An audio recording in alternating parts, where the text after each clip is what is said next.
এই 209টি CCTV camera কোথাও দেখা যায়নি যে ব্যাগটা আমি নিছি। এই আপার বিরুদ্ধে নাকি 3 লাখ টাকা সোনা এবং 40,000 টাকা চুরির অভিযোগ উঠেছে। ওনার ব্যাগে 40,000 টাকা উনি কেন সিকিউর ভাবে রাখলো? ওনাকে চিনতে একটু কষ্ট হইতেছে, দাঁড়ান আমি চিনে দিচ্ছি। আমার বয়ফ্রেন্ড আমাকে আইসিটি বুঝায় দেয়। এই ইন্টারভিউর কারণে এই মেয়ে ভিকারুন্নেসা স্কুল থেকে বহিষ্কার হওয়ার পর থেকে উনি হয়েছেন বড় মাপের সেলিব্রিটি এবং মডেল। আর তারই প্রেক্ষিতে বাইফা থেকে অ্যাওয়ার্ড অনুষ্ঠানে তিনি ইনভাইট পান, আর এই ইনভাইটে গিয়ে সইর অভিযোগ উঠে তার বিরুদ্ধে। যে ফুটেজটা দিছে যে কালো ব্যাগটা নিয়ে বের হইছি সেটা হচ্ছে আমার এই ব্যাগটা।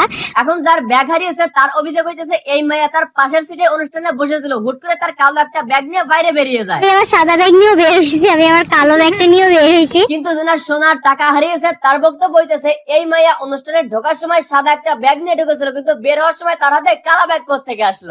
কারণ যেহেতু আমার সাদা পার্সটা ছোট ছিল, ওটার ভিতরে আমার ফোন আসছিল, ওটা এত ছোট, তাহলে আমার ফোন, পাওয়ার ব্যাংক, চার্জার আমি এগুলো কোথায় রাখতাম, তাই কালো ব্যাগটা নিয়েছি। এখন আপামনি আমার প্রশ্ন হইতেছে, আপনি অনুষ্ঠানে ঢোকার সময় আপনার হাতে তো আমরা কালো ব্যাগ দেখতে পাইলাম না, সেই কালো ব্যাগটা আপনি কোথায় রাখছিলেন? ও আচ্ছা, ওইটা মনে হয় আপার বয়ফ্রেন্ড পরবর্তীতে এসে দিয়ে গেছিল। মাথায় নষ্ট মামা।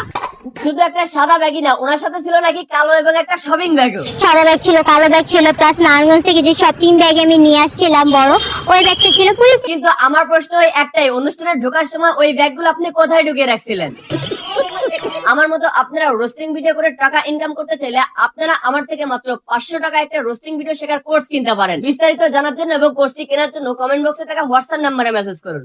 अरे कौन भौंक रहा है ये बदतमीज। এখন নাকি পুলিশে এই আপামনি এই সমস্ত বুঝতেই মামলার হাত থেকে ছাড়া হয়েছে। ছিল পুলিশ, এগুলো দেখে আমাকে বলছে যে আপু চলে যান, ওনার মামলা এই জন্য পুলিশরা নেয় নাই। আচ্ছা, উনি চুরি না করলে আমাদের কোনো প্রবলেম নাই, আমাদের হাতে যেহেতু পাকাপোক্ত প্রবলেম নাই, সেখানে আমাদের আর কোনো কথাই থাকার কথা না। কিন্তু বোন, এইটা কোন ধরনের লজিক রে? আর একটা অ্যাওয়ার্ড তো উনি 3-4 লাখ টাকা নিয়ে আসবেন, এটা তো পুরো বানোয়াট। এইটা বানোয়াট। কিন্তু আপনার একটা ইন্টারভিউতে দেখলাম আপনি বলতেছেন আপনি নাকি ওই ব্যাগগুলো নিয়ে বাথরুমে গেছিলেন। এই ব্যাগটা আমি নিয়ে হচ্ছে পুটপুট করে বের হয়ে যাচ্ছি, আসলে ওটা ছিল ওয়াশরুমে যাওয়ার ভিডিও। আচ্ছা, ওইখান থেকে ব্যাক করার পর নিশ্চয়ই আপনি প্রোগ্রামে আবার অ্যাটেন্ড করে আপনি যেই সিটে বসেছিলেন ওই মাইয়ার পাশে গিয়ে আবারও বসেছেন, তাহলে ওই মাইয়া আপনাকে ধরলো না কেন? নাকি আপনি বাথরুম থেকে আর ব্যাকই করেন নাই? আচ্ছা ভাই, আজান দিচ্ছি, কি পরে কথা বলি। আহারে, এমন একটা মেয়ে যদি আমার বেটার বউ হইতো তাহলে কতই না ভালো হইতো। মানে হইতো ভাইরাল কাকির ডাইরেক্টটা দিলাম আর কি। চলেন এই আবার ভাইরাল বয়ফ্রেন্ডের বক্তব্যটা নিয়ে একটা মিথ্যা বানোয়াট কাহিনী শুনে আসি, যেমনটা এই সোনা চুরির ক্ষেত্রেও হয়েছে। আম্মু আমাকে মানে হোয়াটসঅ্যাপে ভিডিওটা শেয়ার করে বলে, তুমি কি আজকে কোথাও ইন্টারভিউ দিছো বা কিছু এরকম হয়েছে?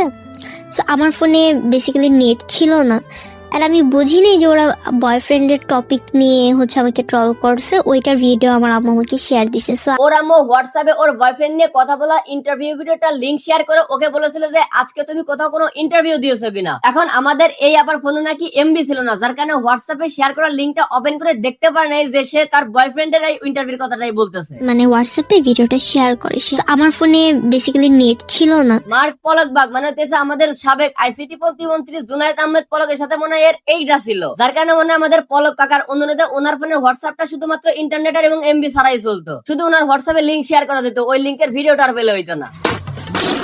ওয়াইফার মতো এত বড় একটা অ্যাওয়ার্ড অনুষ্ঠানে যদি আপনি টিকটকের মতো এমন একটা মেয়েকে ইনভাইট করেন, তাহলে এখানে তো চুরি ঘটনা ঘটবেই, তাই না? একটা মেয়ে তার স্কুলের সামনে স্কুল ড্রেস পরা অবস্থায় বয়ফ্রেন্ড নিয়ে কুরুচিপূর্ণ বক্তব্য দিয়ে ভাইরাল হয়ে স্কুল থেকে টিজি গাইলো, সেই মেয়েরে আপনারা অ্যাওয়ার্ড শো অনুষ্ঠানে দাওয়াত করে অ্যাওয়ার্ড দিতেছেন, তো এখানে চুরি হবে না? আপনাদের সুম্মা দেবে।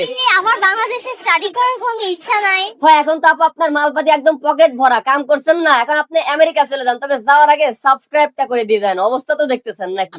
तमाशा करें। তো আজকের ভিডিও এ পর্যন্ত। ভিডিও কেমন লাগলো কমেন্ট করেন, ভালো লাগলে লাইক করেন, পেজ ফলো করেন, সাবস্ক্রাইব করেন।